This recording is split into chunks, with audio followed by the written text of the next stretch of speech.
इस वक्त पाकिस्तान के साबिक वज़ीर ख़ारजा, साबिक सेक्रेटरी ख़ारजा, जिन्होंने इंडिया में भी सर्व किया, वहाँ पर डिप्टी हाई कमिश्नर थे। फिर इन्होंने हाई कमिश्नर यानी नादिमुल अमूर का भी चार्ज रखा अपने पास, फुल हाई कमिश्नर के तौर पर काम भी किया। जनाब जलील अब्बास जिलानी साहब, बहुत शुक्रिया सर। एजाज अहमद चौधरी साहब ने अपनी किताब में लिखा कि road to peace is not closed, अगर खुला नहीं है तो बंद भी नहीं हुआ। आपका इंटरेक्शन रहता है थिंक टैंक्स की हद तक, इंडियन उनके काउंटर पार्ट्स के साथ ट्रैक 2 वाली मीटिंग में भी, तो क्या उनके अंदर सोसाइटी में कोई आपको ऐसी फीलिंग पाई गई कि वो भी सोचें कि road to peace is not closed mean के अमन हो सकता है? एक तो हिंदुस्तान ने जो पिछले चंद बरस से जो इनको सेटबैक्स मिले हैं, एक तो रीजन के अंदर, अच्छा, ठीक है ना, एक तो बांग्लादेश के अंदर उनकी जो एक प्रो इंडिया गवर्नमेंट थी, जिस तरीके से उसको उसके खिलाफ एक नफरत उभरी और रेवोल्यूशन एक मैं समझता हूँ कि वो आया हिंदुस्तान के, उन्होंने खिलाफ एक बहुत ज़्यादा नफरत उभरी। जिस किस्म की इंटरफेरेंस हो रही थी हिंदुस्तान की बांग्लादेश का, उसका रिएक्शन आपने देख लिया। इसी तरीके से नेपाल में भी, श्रीलंका में भी, कोई भी ऐसा मुल्क नहीं है साउथ एशिया का जहाँ पर हिंदुस्तान के इस एटीट्यूड के ख़िलाफ़ वो ना हो। तो मेरे ख्याल में ज़रूर ये एक वहाँ पर भी एक रिफ्लेक्शन शुरू होगी हिंदुस्तान के अंदर। अच्छा, लोगों ने अभी ऑलरेडी वो डिबेट करना शुरू कर दी है कि हमारी जो नेबरहुड पॉलिसी है हिंदुस्तान की, वो इतनी फेल क्यों हुई है। न सिर्फ नेबरहुड पॉलिसी फेल हुई है, तमाम खित्ते के ममालिक उनसे नाराज़ हैं, बल्कि जो ग्लोबल लेवल पे भी उनको जो सुबकी हुई है। एक तो ऑपरेशन जो उन्होंने सिंदूर किया, उसमें जो सुबकी हुई हमारी, जो हमने जिस कामयाबी हुई पाकिस्तान को, जिस बहादुरी से हमने उनको हिंदुस्तान को मुंह की खानी पड़ी हमारी बहादुरी की वजह से, उसका एक इम्पैक्ट, फिर जो खित्ते में नफरत है उसका इम्पैक्ट ग्लोबल।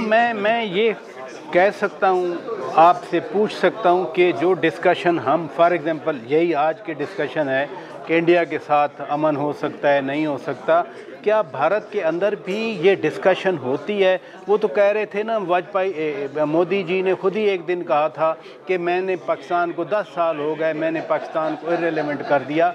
अब आप समझते हैं कि वहाँ ये डिस्कशन है कि नहीं, पाकिस्तान एक बड़ी पावर है, पाकिस्तान ने मई में भारत को सबक सिखाया है और अब पाकिस्तान के साथ कोई ना कोई एंगेजमेंट होनी चाहिए? वो तो सारी दुनिया ने देख लिया है। हिंदुस्तान बुरी तरीके से एक्सपोज हुआ है, मोदी गवर्नमेंट बुरी तरीके से एक्सपोज हुए है।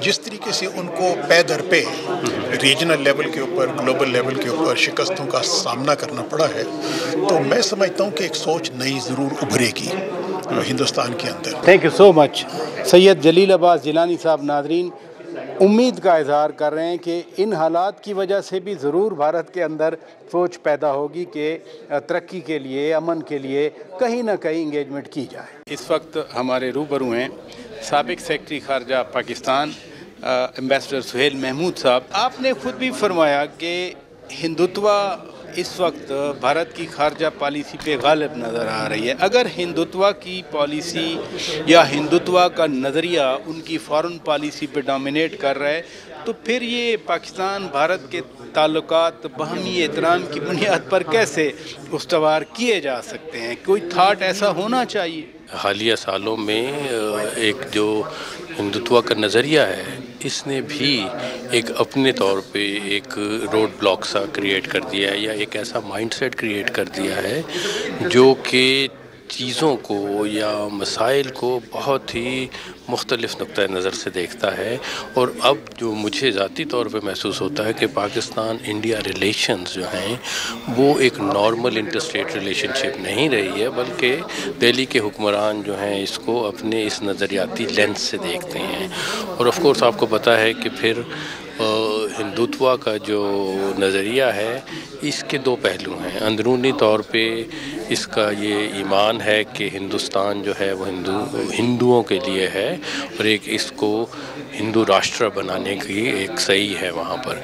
और इसकी एक्सटर्नल डायमेंशन में अखंड भारत में भी ये बिलीव करता है।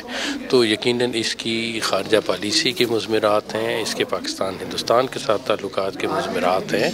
लेकिन साथ साथ मैं ये कहना चाहूँगा कि गो ये बीजेपी और आरएसएस का नज़रिया है और उनका एजेंडा है, बट इसका मतलब ये नहीं कि तमाम हिंदुस्तान इससे मुत्तफिक है। और ऑलरेडी हिंदुस्तान को जो हज़ीमत उठानी पड़ी है हालिया सालों में, मई 2025 में और हालिया सालों में ख़ित्ते में, उससे मेरा ये ख़्याल है कि बहुत सारे लोग अब बहुत खुली तनकीद कर रहे हैं कि जिस ख़ारजा पॉलिसी या जिस ख़ारजा हिकमत अमली पर हिंदुस्तान का आरामद था, उससे अब कोई फ़वाइद नहीं हासिल हो रहे हैं, बल्कि इससे नुकसान हो रहा है।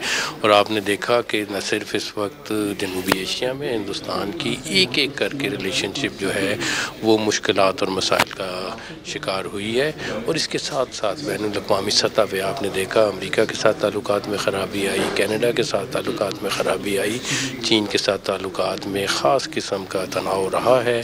अभी उसमें थोड़ी बहुत कमी वाक़ई हुई है, बट इसका मतलब ये नहीं कि उनके तमाम मामलात जो हैं वो हो गए।